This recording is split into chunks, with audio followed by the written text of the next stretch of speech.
शोहिद अमला से मिलने उसके कॉलेज आया था। दोनों कैंटीन में बैठे चाय पी रहे थे।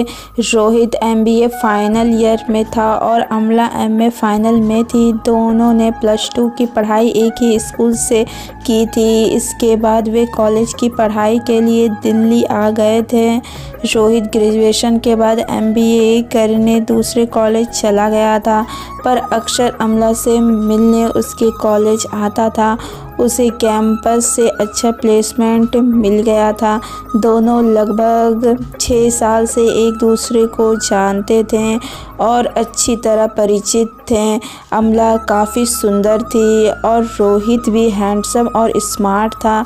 दोनों पिछले 2 साल से एक दूसरे को चाहने भी लगे थे। दोनों चाय पी रहे थे और टेबल के नीचे अपनी टांगों की जुगलबंदी किए बैठे थे। तभी रोहित का एक दोस्त अशोक भी अपनी गर्लफ्रेंड के साथ वहां आ गया। उस टेबल पर 2 कुर्सियां खाली थी। वे दोनों भी वहीं बैठ गए। अशोक बोला, यार तुम दोनों की जुगलबंदियां हो चुकी हो तो अपनी टांगें हटा लो, अब हमें भी मौका दो। यह सुनकर रोहित और अमला ने अपने अपने पैर पीछे खींच लिए। अमला थोड़ी छिप गई थी। अच्छा, हम दोनों चाय पी चुके हैं, अब चलते हैं। अब तुम लोगों के जो जी में आए करो। रोहित ने अमला को भी उठने का इशारा किया। चलते चलते रोहित ने अमला से पूछा, आज शाम मूवी देखने चल सकती हो? हाँ, चल सकती हूँ। सिनेमा हॉल में दोनों मूवी देख रहे थे। रोहित ने अमला का हाथ अपने हाथ में लेकर धीरे से उसके कान में कहा, कब तक हम लोग बस हाथ पैर मारते रहेंगे? इससे आगे भी बढ़ना है कि नहीं? अमला ने संकेत से चुप रहने का इशारा किया और कहा, सब्र करो, आसपास और भी लोग हैं, आप हाथ हटा लो। हाथ हटाते समय रोहित का हाथ अमला के वक्ष को स्पर्श कर गया। हालांकि यह अनजाने में हुआ था। अमला ने मुड़कर उसकी ओर देखा। रोहित को लगा कि अमला की आंखों में कोई शिकायत का भाव नहीं था, बल्कि उसकी नज़रों में खामोशी झलक रही थी। मूवी देखने के बाद दोनों एक दोस्त मुकेश के यहाँ डिनर पर गए। वह अपने पिताजी के फ्लैट में अकेला रहता था। उसके पिताजी न्यूजीलैंड में जॉब करते थे। मुकेश ने कहा, अगले हफ्ते मैं 6 महीने के लिए न्यूजीलैंड और ऑस्ट्रेलिया जा रहा हूँ। तुम लोग चाहो तो यहाँ रह सकते हो, कुछ दिन साथ रहकर भी देखो। आखिर शादी तो तुम्हें करनी ही है, जैसा कि तुम दोनों मुझसे कहते आए हो। यह सुनकर रोहित और अमला एक दूसरे का मुंह देखने रहे। मुकेश बोला, तुम लोगों को कोई प्रॉब्लम नहीं होनी चाहिए। पिछली बार तुम्हारे पेरेंट्स आए थे तो उन्हें तुम्हारे बारे में पता था। तुमने खुद बताया था उन्हें। अंकल आंटी दोनों कह रहे थे कि तुम्हारे दादा दादी अभी जीवित हैं और बस उनकी एक औपचारिकता मंजूरी चाहिए।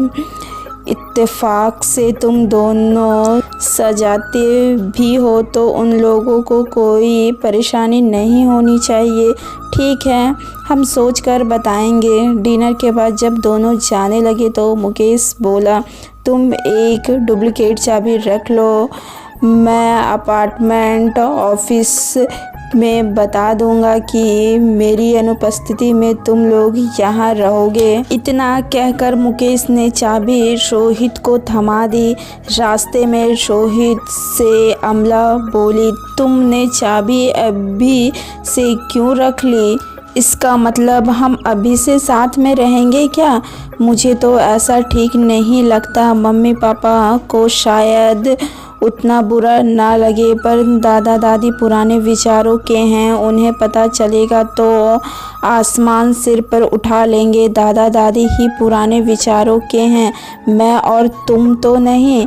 और वे गांव में बैठे हैं, उन्हें कौन बताएगा कि हम साथ में रह रहे हैं या नहीं। आज ज़माना कहाँ से कहाँ पहुँच गया है। तुम्हें पता है कि पश्चिमी देश में अगर कोई युवती 18 साल तक वर्जिन रह जाते हैं तो उसके घर वाले चिंतित हो जाते हैं। इसका मतलब आम तौर पर लोग यही मतलब लगाते हैं कि उसमें कोई कमी है। बेहतर है हम जहाँ हैं वहाँ की बातें करें। तुम किस गलतफहमी में जी रही हो। यहाँ भी युवा युवती लिविंग रिलेशन में साल 2 साल एक साथ रहने के बाद एक दूसरे को बाय बाय कर देते हैं। वैसे मैं तुम्हें फोर्स नहीं करूँगा और तुम हाँ कहोगी तभी हम मुकेश के फ्लैट में शिफ्ट करेंगे। संयोगवश यह मौका मिला है और हम दोनों शादी करने जा ही रहे हैं। पढ़ाई के बाद तुम कहो तो कोर्ट मैरिज कर लेते हैं। इससे पहले नो कोर्ट मैरिज, शादी की कोई जल्दबाजी नहीं है। जब भी होगी ट्रेडिशनल शादी होगी। अमला ने साफ साफ कहा। 2 हफ्ते तक काफ़ी मनोहार के बाद अमला मुकेश के फ्लैट में रोहित के साथ आ गई। दोनों के कमरे अलग अलग थे। मुकेश की काम वाली और कुक दोनों के कारण खाने पीने या घर के अन्य कामों की कोई चिंता नहीं थी। 4 महीने के अंदर रोहित को नौकरी ज्वाइन करनी थी और उसके पहले अमला को डिग्री भी मिलनी थी। रोहित और अमला देर रात तक साथ बातें करते और फिर अपने अपने कमरे में सोने चले जाते थे। धीरे धीरे दोनों और करीब होते गए। अब तो रोहित अमला के बालों से खेलने लगा था, कभी कभी गाल भी सहला लेता। दोनों को यह सब अच्छा लगता, पर एक दिन दोनों के सब्र ने जवाब दे दिया और वे एक हो गए। जब एक बार सब्र का बांध टूट गया तो दोनों इस सैलाब में बह निकले। कुछ दिन बाद अमला बोली, रोहित इधर कुछ दिनों से मेरे पेट के नीचे हिस्से में दर्द सा रहता है। कभी कभी यह ज़्यादा ही हो जाता है। किसी गायनेकोलॉजिस्ट से चेकअप करा लो। मैं अकेली नहीं जाऊंगी, तुम्हें भी साथ चलना पड़ेगा। अब लेडी डॉक्टर के पास मुझे कहाँ ले जाओगी। तब रहने दो, मैं भी नहीं जाती। अच्छा बाबा चलो कल सुबह चलते हैं। अगले दिन सुबह दोनों गायनेकोलॉजिस्ट के पास पहुँचे। वहाँ कुछ मरीज़ पहले से ही थे। उन्हें काफ़ी देर तक इंतज़ार करना पड़ा। इस बीच उन्होंने देखा कि वहाँ आने वाले ज़्यादातर औरतें प्रेग्नेंट थी और उनके साथ कोई मर्द या प्रौढ़ महिला थी। सबसे कम उम्र की पेशेंट अमला ही थी। अमला यह सब देखकर थोड़ी घबरा गई थी। उसकी बगल में बैठी एक औरत ने पूछा, लगता है तुम्हारा पहला बच्चा है। पहली बार घबराहट सबको होती है, डरो नहीं। रोहित और अमला एक दूसरे को देखने लगे।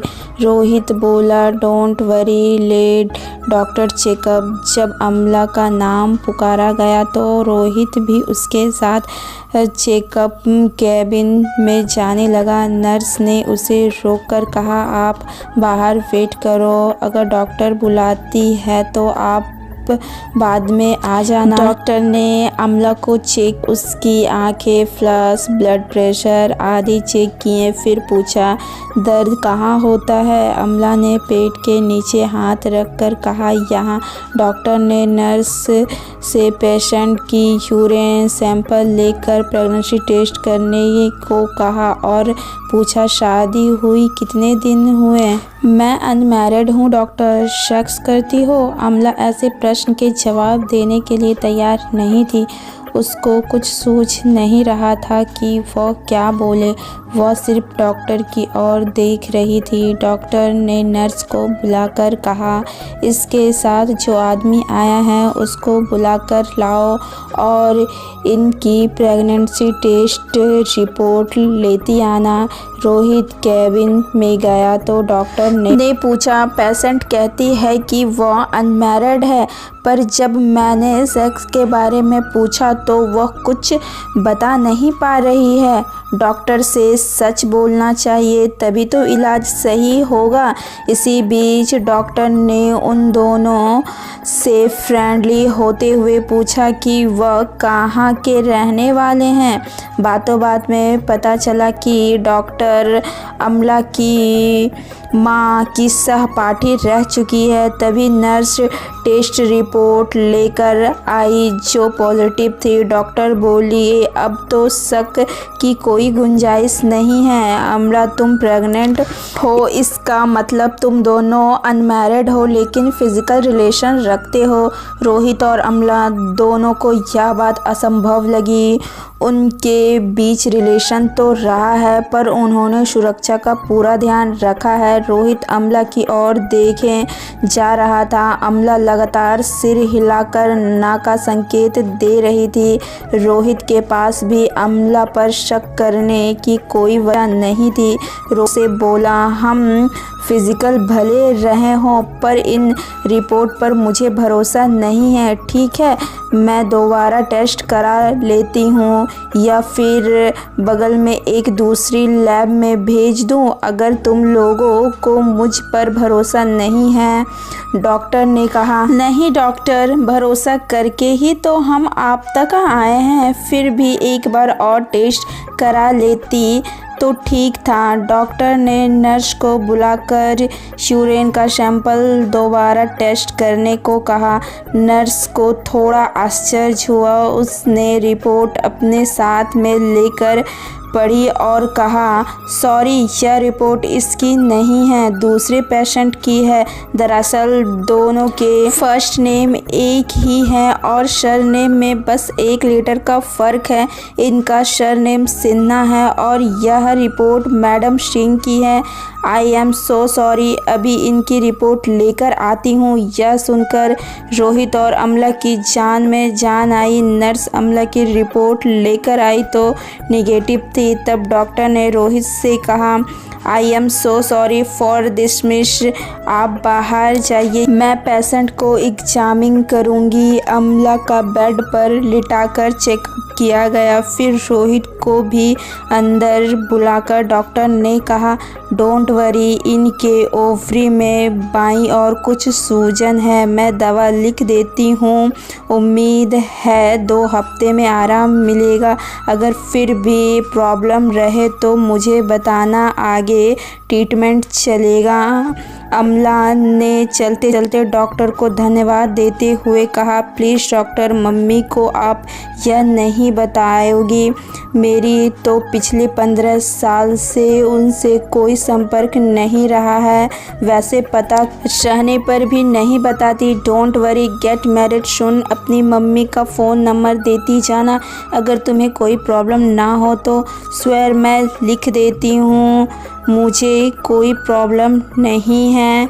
अमला ने अपनी मम्मी का फ़ोन नंबर एक पेपर पर नोट कर डॉक्टर को दे दिया।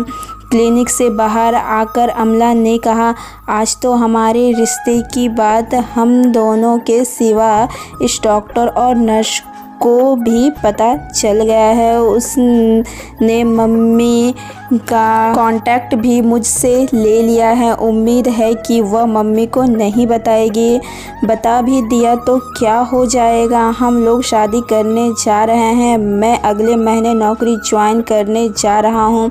कंपनी की ओर से फ्लैट और कार भी मिल रहा है। जल्दी ही हम शादी कर लेंगे।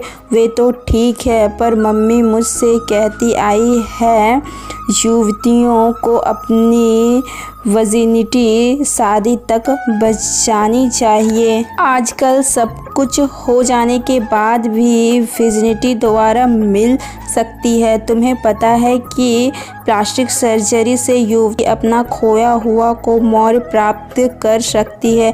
क्या कह रहे हो? सही बोल रहा हूँ। बस कुछ हजार रुपए खर्च कर कुछ घंटे प्लास्टिक सर्जरी के क्लिनिक हाइमेनोप्लास्टी द्वारा हाइमन जाता है और युवतियों फिर से कुंवारी बन जाती है। अमला रोहित की तरफ आश्चर्य भरी नज़रों से देखने लगी तो फिर वह बोली, देश भर के छोटे बड़े शहरों में सैकड़ों क्लिनिक है जो हाइमेनोप्लास्टी करती है। इन्हें अपने लिए ज़्यादा प्रचार भी नहीं करना होता है।